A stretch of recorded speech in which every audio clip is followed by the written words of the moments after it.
One particular event leading up to the race, which under normal circumstances I envisaged would have caused a problem, turned out to be applauded by even Gerwin and echoed by Mal.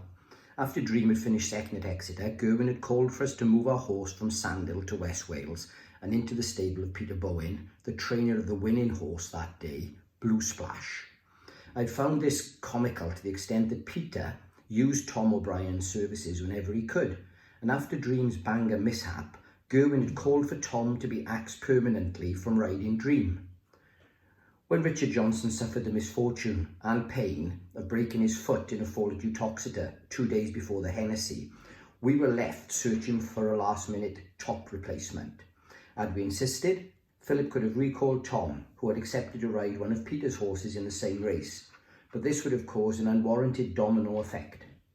Instead, Philip suggested Jamie Moore, another jockey favoured by the Bowen yard and who was riding at the top of his game.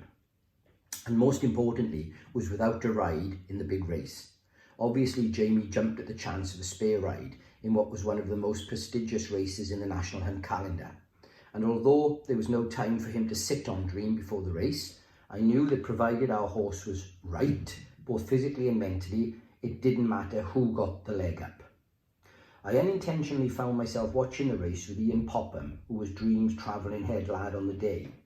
Ian subsequently went on to ride as an apprentice to the Paul Nicholls yard before finding his racing home as retained jockey for the Cotswold-based trainer Martin Keithley.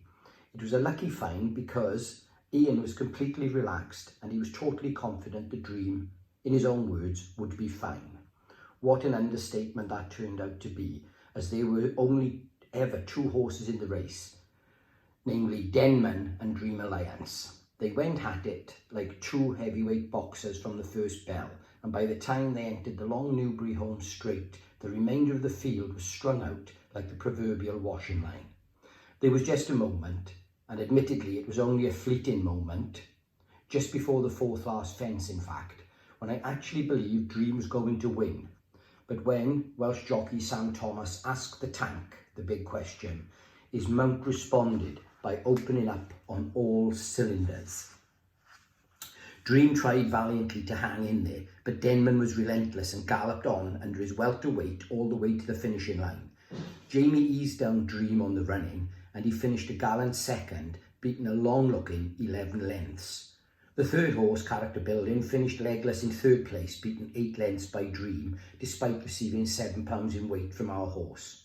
In the unsaddling enclosure, it was impossible to get anywhere near to Jamie, but as startled pop singer come songwriter James Blunt, who was with Denman's connections in the winner's enclosure, later put it, "From the noise you lot were making, I actually thought your horse had won the bloody race." How right he was. It was a stupendous performance by the winner, but our homebred pride and joy had matched and out-jumped him for 3/4 of the race.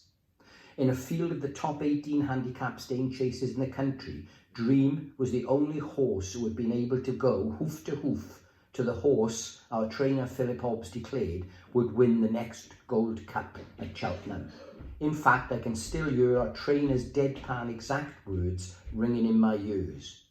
Quote, "That was good, wasn't it? I think we've just lost to next year's Gold Cup winner."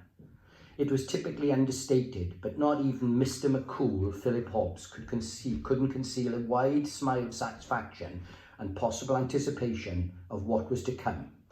After celebrating back home with a mildly disappointed Jan who thought we should have won, I banged out a slightly emotional email which suggested the Welsh national was a possibility, subject to our horse emerging unscathed from the race. The story continues. Have a good day, everyone. It's Saturday.